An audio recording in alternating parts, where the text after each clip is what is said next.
மனுஷங்க நிலாவுக்கு போறதுக்கு ஒரு நாசா, பல வருஷங்களுக்கான ஆராய்ச்சி, அதுக்கப்புறமா தொழில்நுட்பம்னு எக்கச்சக்கமா தேவைப்பட்டுச்சு. ஆனா நம்ம சீக்கு முயலுக்கு இது எதுவுமே தேவைப்படல. சாதாரணமான ஒரு மரத்துண்டு, அதுக்கப்புறமா கொஞ்சம் சோளம், அப்புறமா வெடி மருந்து, கூட கொஞ்சம் நண்பர்களோட உதவி, இது எல்லாத்தையும் வச்சுக்கிட்டு சீக்கு நிலா வரைக்கும் போயிட்டு வந்துருச்சு. அது எப்படின்னு தெரிஞ்சுக்கிறதுக்கு இந்த கதைய முழுசா கேளுங்க. சீக்கு முயலுக்கு நிலானா ரொம்பவே பிடிக்கும். அந்த நிலாவுல அப்படி என்னதான் இருக்கு அப்படின்னு தெரிஞ்சுக்கிறதுலயும் அதுக்கு ரொம்பவே ஆர்வம். அதனால வாழ்க்கையில ஒரு தடவையாவது நிலாவுக்கு போயிட்டு வந்துடணுங்கிறதா அதனோட ஆசை, லட்சியம், கனவு எல்லாமே. தன்னோட இந்த ரொம்ப நாள் ஆசைய தன்னோட நண்பனான ராமு குரங்கு கிட்ட சீக்கு சொல்லிட்டு இருந்தது. ராமுவோ காட்டுல இருக்க நம்மளுக்கு அடிப்படையான விஷயங்கள் தான் தெரியும். ஆனா இந்த பக்கத்து நகரத்துல மனுஷங்கள்லாம் இருக்காங்கல்ல, அவங்கெல்லாம் ரொம்ப புத்திசாலின்னு கேள்விப்பட்டிருக்கேன். அங்க போய் பார்த்தா நம்மளுக்கு தேவையான விஷயங்கள் ஏதாச்சும் கிடைக்கும். நான் போய் பார்த்துட்டு வந்து உனக்கு என்னன்னு சொல்றேன் அப்படின்னு சொல்லிட்டு ராமு நகரத்துக்கு கிளம்புச்சு. அது போன நேரம் நகரத்துல தீபாவளி கொண்டாட்டங்கள் நடந்துகிட்டு இருந்தது.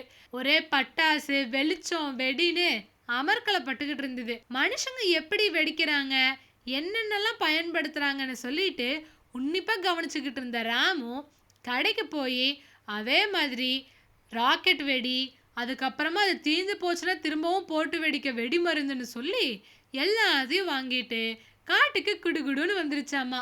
வந்ததுக்கு அப்புறமா இந்த ராக்கெட்ல வெடி மருந்தை போட்டு வெடிச்சா எப்படி சொயங்கன்னு அது மேல போகுதுங்கிறத சொல்லிட்டு, இதே மாதிரி நாமளும் ராக்கெட் செஞ்சு இந்த வெடி மருந்தை போட்டு நப்பி திரிய பத்த வச்சோன்னா கண்டிப்பா ராக்கெட்டும் அதே மாதிரி மேல போகும். நீ ஆசைப்பட்ட மாதிரி கண்டிப்பா நிலாவுக்கு போகலாம் அப்படின்னு சொல்லிச்சாமா.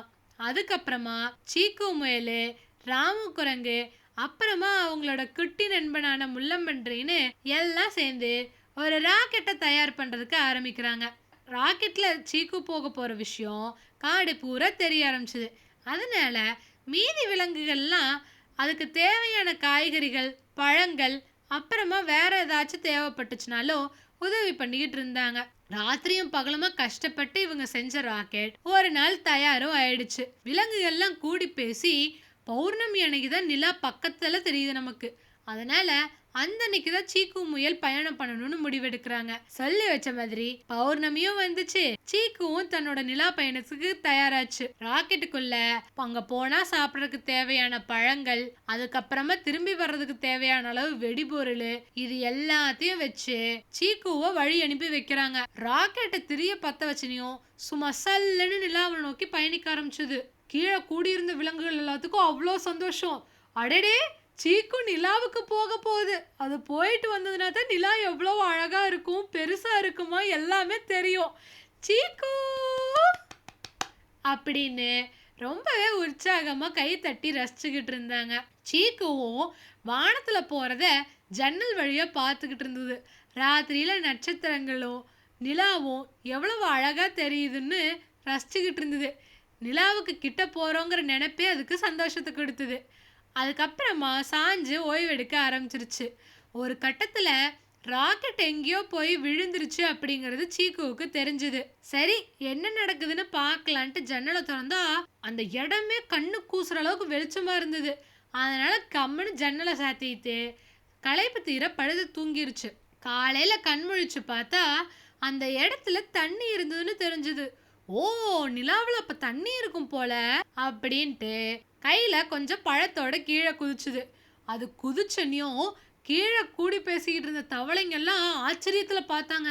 என்னடா இது, ஏதோ வித்தியாசமா பெருசா இருக்கே, இது என்னது வித்தியாசமான உயிரினமா இருக்குது, நல்ல நீளமான காது, புசு புசுன்னு உடம்பு, யாரா இருக்கும் அப்படின்னு தங்களுக்குள்ள பேசிக்கிட்டாங்க. விஷயம் என்னன்னா, சீக்கு முயல் ராக்கெட்லாம் பறந்து வந்தது நிலாவுக்கு கிடையாது, காட்டினோட கடைக்கோடி எல்லைக்கு. காட்டில் இருந்த விலங்குகள் பெரும்பாலும் பார்த்தீங்கன்னா ஒரு எல்லையிலிருந்து இன்னொரு எல்லைக்கு அவ்வளவா போயிருக்க மாட்டாங்க. அதனால சீக்கு நினச்சிக்கிச்சு தான் வந்து இறங்கின இடம் நிலான்னு சொல்லிட்டு. எங்கே தான் வந்து இறங்குச்சு? அந்த இடம் எங்கேயோ ஒரு குகைக்குள்ளே இருக்கிற ஆழ்கிணறு. அதனால அந்த கிணத்து தவளைங்களுக்கும் வெளி உலகத்தில் முயல்கிற ஒரு உயிரினம் இருக்குன்னே தெரியலை. அதனால பரஸ்பரம் 2 பேருமே ஒரு புது உலகத்துல இருந்து ஆளத்தான் சந்திக்கிறோம்னு சொல்லி ரொம்பவே ஆச்சரியப்பட்டு போனாங்க. ஏன்னா தவளைங்களோட சத்தம் எல்லாம் சீக்கு கேட்டதே கிடையாது தன்னோட வாழ்க்கையில. தான் கொண்டு வந்திருந்த பழத்தை கொடுத்துக்கிட்டு சீக்கு இந்த தவளைங்களுக்கெல்லாம் கதை கதையா சொல்லிக்கிட்டு இருந்தது. தங்களோட பூமி எவ்வளோ அழகா இருக்கும், ராக்கெட் தயாரிக்கிறதுக்கு தாங்க என்னெல்லாம் கஷ்டப்பட்டோம், அந்த ராக்கெட் மூலியமா எப்படி தான் நிலாவுக்கு வந்தேன்னு அத்தனையும் சொல்லிக்கிட்டு இருந்தது. தவளைங்களும் அதை வாயை பொளந்து கேட்டுக்கிட்டு இருந்தாங்க. கொண்டு வந்திருந்த பழங்கள்லாம் தீர்ற வரைக்கும் இந்த தவளைங்களோட ஜாலியா சந்தோஷமா விளையாடிக்கிட்டு தன்னோட பொழுத ரொம்பவே சந்தோஷமா கழிச்சுது. ஆனா என்னதான் இருந்தாலும் காட்டுக்கு திரும்பி போகணுமா இல்லையா, தன்னோட நண்பர்கள்லாம் காத்துக்கிட்டு இருப்பாங்களேன்னு ஒரே கவலை சீக்குவுக்கு. ஆனா இந்த நாட்கள்ல தவளைகளோடையும் ரொம்பவே சிநேகமாயிடுச்சு. அதனால தவளைகளுக்கும் இதை பிரியறதுக்கு மனசே இல்லை. எல்லாரும் சேர்ந்து பேசி சீக்குவோட ரொம்ப தோழனான 2 குட்டி தவளைங்களை அதோட அனுப்பி வைக்கிறதுன்னு முடிவு பண்ணாங்க.